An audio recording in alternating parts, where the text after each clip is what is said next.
Assalamualaikum warahmatullahi wabarakatuh. Seperti biasa, sebelum memulai pembelajaran, jangan lupa untuk subscribe, like, and comment, serta share video ini ya. Dan terima kasih banyak buat kamu yang sudah subscribe. Bagi kamu yang belum, mohon subscribe ya. Oke? Dalam pertemuan kali ini, kita akan membahas mengenai merawat keutuhan bangsa dan negaraku. Dan yang akan kita bahas yaitu bagian A-nya, wawasan Nusantara untuk merawat keutuhan bangsa dan negaraku. Pada bagian ini, kalian dapat belajar seputar definisi wawasan Nusantara, tujuan dan landasan wawasan Nusantara, kedudukan dan fungsi wawasan Nusantara, dan arti penting wawasan Nusantara. Harus kalian pahami bahwa menjaga wilayah, kelestarian alam, serta merawat keutuhan keluarga harus disertai keselarasan cara pandang tentang bagaimana keluarga yang utuh tersebut dibangun dan dipertahankan. Keutuhan keluarga dan negara dibangun melalui kehidupan yang harmonis, selaras, dan damai. Negara yang sejahtera tercapai jika masyarakat saling tolong-menolong dan menghargai. Cita-cita nasional dalam Undang-Undang Dasar 1945 adalah menciptakan negara yang merdeka, bersatu, berdaulat, adil, dan makmur. Kalian sebagai pelajar tentu harus paham dan sadar akan pentingnya merawat keutuhan negara ini. Untuk itu, pada bab ini kalian akan dikenalkan kepada wawasan Nusantara dan bagaimana pelaksanaan dari konsep tersebut dalam kehidupan sehari-hari. Pada peresmian Lembaga Pertahanan Nasional tanggal 20 Mei 1965, Presiden Soekarno mengamanatkan agar bangsa Indonesia mengenali diri, negara, pulau, dan tanah air. Beliau juga menekankan pentingnya menyusun strategi pembangunan dan pertahanan yang sesuai dengan kondisi geografi negara. Amanat ini menjadi tugas generasi saat ini untuk lebih memahami tanah airnya. 1. Definisi wawasan Nusantara. Wawasan Nusantara terdiri dari kata wawasan dan Nusantara. Wawasan berasal dari bahasa Jawa yaitu wawas, yang berarti pandangan. Sementara Nusantara terdiri dari dua kata, yaitu Nusa dan Antara.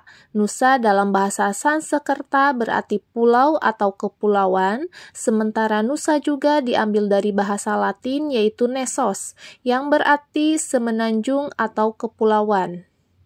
Sementara kata antara dalam bahasa Sanskerta berarti laut, seberang atau luar. Sementara dalam bahasa Latin berarti antara atau dalam suatu kelompok yang sama. Dalam bahasa Inggris, konsep ini dikenal dengan inter, yang berarti antar atau hubungan. Gabungan kata Nusa yaitu pulau, dan antara, yaitu laut atau seberang, membentuk Nusantara, yang berarti pulau-pulau atau kepulauan yang terhubung oleh lautan. Wawasan Nusantara berarti pandangan bangsa Indonesia tentang kesatuan wilayah dan persatuan bangsa yang terhubung oleh lautan. Dalam GBHN 1998, wawasan ini mengutamakan kesatuan Indonesia dalam aspek geografis, ideologi, politik, ekonomi, dan sosial budaya. Tujuan mengenali diri dan lingkungan adalah untuk hidup selaras dengan alam dan harmonis dalam perbedaan, menciptakan rasa aman dan nyaman. Untuk itu, kita perlu peduli dan ramah terhadap lingkungan, serta menghindari kerusakan. Dalam masyarakat, sikap toleransi, gotong royong, dan saling menghargai sangatlah penting. 2. Tujuan dan landasan wawasan Nusantara. Tujuan wawasan Nusantara adalah mewujudkan persatuan bangsa dan kesatuan wilayah. Persatuan bangsa penting karena bangsa Indonesia terdiri dari berbagai agama, suku, ras, budaya, dan adat istiadat. Sedangkan kesatuan wilayah menekankan bahwa Indonesia yang terdiri dari gugusan pulau-pulau tersebar di lautan, dipandang sebagai satu kesatuan wilayah yang terhubung oleh lautan.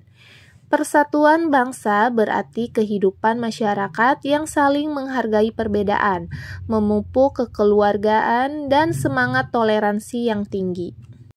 Pemahaman dan upaya menjaga persatuan bangsa serta kesatuan wilayah perlu dimiliki sejak dini, mengingat kondisi geografis dan sosial Indonesia yang rentan menimbulkan perpecahan. Wawasan Nusantara penting dipelajari karena merupakan penjabaran dari dasar negara dan konstitusi. Dasar pemikiran wawasan Nusantara adalah Pancasila dan Undang-Undang Dasar 1945. 5 pesan pokok dalam alinea keempat pembukaan UUD 1945 meliputi: yang pertama, penghayatan martabat bangsa; 2. Kesepakatan tentang cita-cita nasional; 3. Tekad untuk mencapai tujuan nasional; 4. Mempertahankan dan memperjuangkan kepentingan nasional; dan 5. Kesepakatan untuk mencapai tujuan nasional. 3. Kedudukan dan fungsi wawasan Nusantara.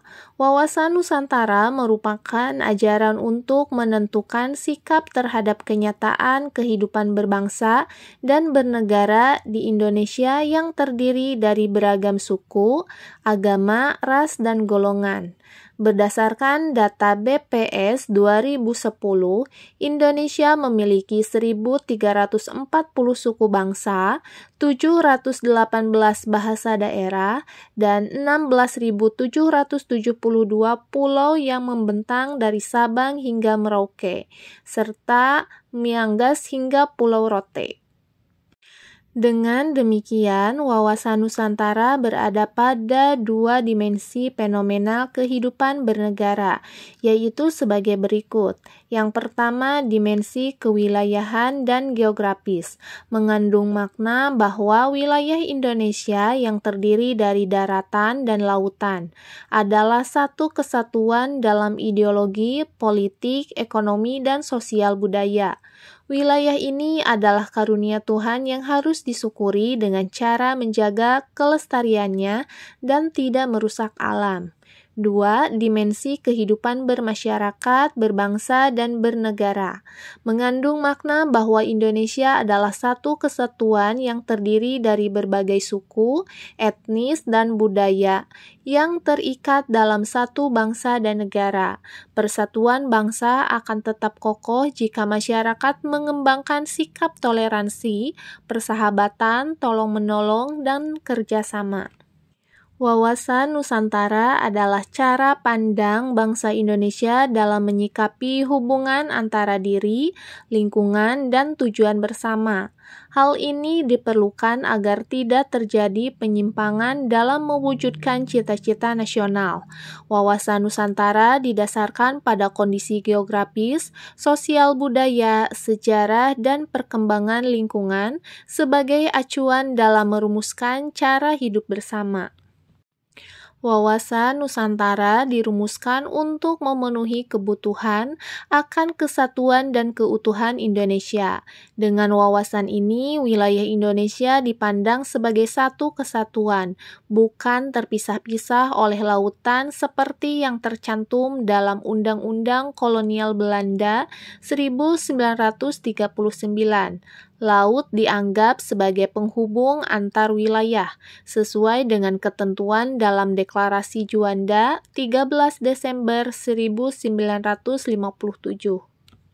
Wawasan Nusantara berfungsi sebagai pedoman, aturan, motivasi, rambu-rambu penentuan kebijakan yang akan diambil, baik di tingkat pusat maupun daerah. Secara rinci, fungsi wawasan Nusantara adalah sebagai berikut.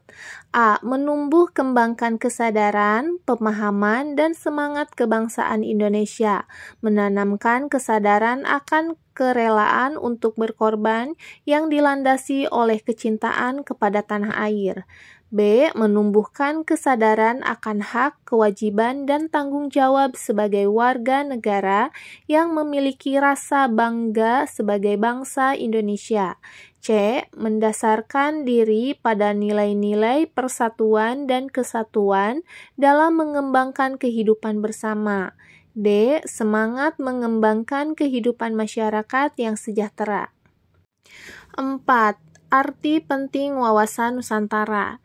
Dalam sidang BPUPK tanggal 1 Juni 1945, Presiden Soekarno menyebutkan Indonesia satu kelompok kepulauan di Khatulistiwa, dibatasi oleh lautan sekeliling dan dipagar oleh dua benua, daratan Asia dan Australia, dan didiami oleh satu bangsa dari satu keturunan. Jadinya geopolitik merupakan satu kesatuan, darah dan tanah menjadi dasar bagi suatu national state atau negara kebangsaan. Isi pidato tersebut menekankan bahwa Indonesia adalah satu kesatuan tanah air dan bangsa. Hal ini diwujudkan melalui deklarasi Juanda yang menyatakan bahwa laut antar pulau bukan lagi pemisah, melainkan penghubung antar pulau. Jika lautan antar pulau dipandang sebagai lautan bebas, pihak asing bisa bebas memasuki wilayah tersebut yang dapat membahayakan keamanan dan kedaulatan negara. Oleh karena itu, untuk menegaskan wawasan Nusantara, Pasal 25A UUD NRI tahun 1945 menyatakan bahwa Negara Kesatuan Republik Indonesia adalah negara kepulauan yang berciri Nusantara. Indonesia sebagai kesatuan wilayah memiliki keunikan yang tidak dimiliki oleh negara lain. Berikut adalah keunikan tersebut. A. Indonesia merupakan negara kepulauan dengan jumlah 16.772 pulau. B. Memiliki luas wilayah 1.916.906,77 km persegi. C. Terdiri dari 38 provinsi yang terletak di 5 pulau besar dan 4 kepulauan. D. Terletak di antara 6 derajat lintang utara dan 11 derajat lintang selatan dan di antara 94 derajat dan 141 derajat bujur timur. E. Memiliki batas-batas. Di sebelah utara berbatasan dengan negara Malaysia, Singapura, Vietnam, Filipina, Thailand, Pulau dan Laut Cina Selatan. Sementara sebelah selatan yaitu dengan negara Australia, Timur Leste, dan Samudra Hindia. Sementara sebelah barat yaitu Samudra Hindia dan sebelah timur dengan negara Papua Nugini dan Samudra Pasifik. F. Berada pada posisi silang dua benua, yaitu Asia dan Australia, serta dua samudra yaitu Samudra Pasifik dan Samudra Hindia. G. Dilalui garis ekuator atau garis khatulistiwa pada garis lintang 0 derajat. H. Beriklim tropis dengan dua musim, yaitu kemarau dan penghujan. I. Merupakan tempat pertemuan dua jalur pegunungan, yaitu Mediterania dan Sirkus Pasifik. J. Merupakan wilayah yang subur serta dapat dihuni oleh makhluk hidup, yaitu habitable. K. Memiliki kekayaan flora, fauna, dan sumber daya alam. Indonesia adalah negara yang ramah untuk dihuni, dengan iklim yang mendukung, kesuburan tanah, dan kekayaan perairan yang melimpah. Sebagai pelajar, mulailah memanfaatkan lingkungan sekitar dengan belajar menanam, memelihara hewan ternak, atau memelihara ikan di perairan sekitar.